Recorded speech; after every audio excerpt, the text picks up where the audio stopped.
అంబేద్కర్ కోనసీమ జిల్లా వాడపల్లి వెంకటేశ్వర స్వామి వారి బ్రహ్మోత్సవాలకు భారీ ఏర్పాట్లు చేస్తున్నారు. ఈ నెల 10 నుంచి జరగబోయే బ్రహ్మోత్సవాలకు ఏపీఎస్ఆర్టీసీ నుంచి ప్రత్యేక బస్సులు నడుపుతున్నట్లు RTC regional manager STP Raghava తెలిపారు. ఆత్రేయపురం మండలం వాడపల్లి బస్ స్టేషన్ ను రాఘవ సందర్శించారు. భక్తుల రద్దీకి తీసుకునే అంశాలపై రావులపాలెం డిపో మేనేజర్ కుమార్ కు కీలక సూచనలు చేశారు. అంబేద్కర్ కోనసీమ జిల్లాతో పాటు వివిధ జిల్లాల నుంచి వాడపల్లికి బస్సులు నడిపేలా ప్రయత్నాలు చేస్తున్నామని రీజనల్ మేనేజర్ రాఘవ వెల్లడించారు. జిల్లా వ్యాప్తంగా ఉన్న 4 డిపోల నుంచి ప్రస్తుతం 25 ప్రత్యేక బస్సులు నడుపుతున్నాయని, భక్తులు రద్దీగా తగ్గట్లుగా వీటి సంఖ్య మరింత పెరగనుందని వివరించారు ఆర్టీసీ ఆర్ఎంఎస్ టిపి రాఘవ.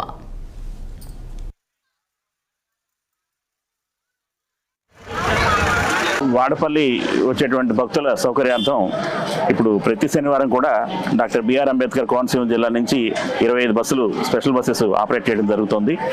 మరి రానున్న ఈ బ్రహ్మోత్సవాల సందర్భంగా 10వ తారీఖు నుంచి జరిగేటువంటి కార్యక్రమాలకు వచ్చేటువంటి భక్తుల్ని దృష్టిలో పెట్టుకుని జిల్లా నుంచి 4 డిపోల నుంచే కాకుండా మన రాజమండ్రి అక్కడి నుంచి కూడా ప్రత్యేక 2 బస్సులు ఆపరేట్ చేయడం కోసం అని చెప్పి ఆ డిప్యూటీ గారితో కూడా మాట్లాడడం జరుగుతుంది.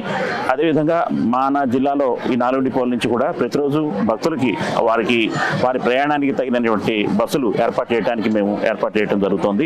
ముఖ్యంగా ఇక్కడ దేవస్థానం తరఫున డీసీ గారు, అది ఈవో గారు చక్రధరరావు గారు వారు ఇచ్చేటువంటి సహకారంతో ఇక్కడ బస్ షెల్టర్లో కూడా సీట్లు అవన్నీ ఏర్పాటు చేయడం, ఫ్లెక్సీలు ప్రయాణికుల సౌకర్యార్థం వాళ్ళకి ఏవేవి సౌకర్యాలు ఉన్నాయి, బస్సులు ఏ విధంగా ఎక్కడి నుంచి ఎక్కడి వరకు వాళ్ళకి అందుబాటులో ఉన్నాయి అనేటువంటి వివరాలు తెలిసేట్టుగా ఫ్లెక్సీస్ ఏర్పాటు చేయడమే కాకుండా మా స్టాఫ్ను కూడా దాదాపుగా ఒక 10 మంది ప్రత్యేకంగా ఈ భక్తుల సౌకర్యార్థం ఇక్కడ ఉండి వాళ్ళందరినీ గైడ్ చేయడం, వచ్చిన బస్సులు ఆపి వాళ్ళందరూ ఎక్కించడం అటువంటి కార్యక్రమాలన్నీ చేస్తున్నారు.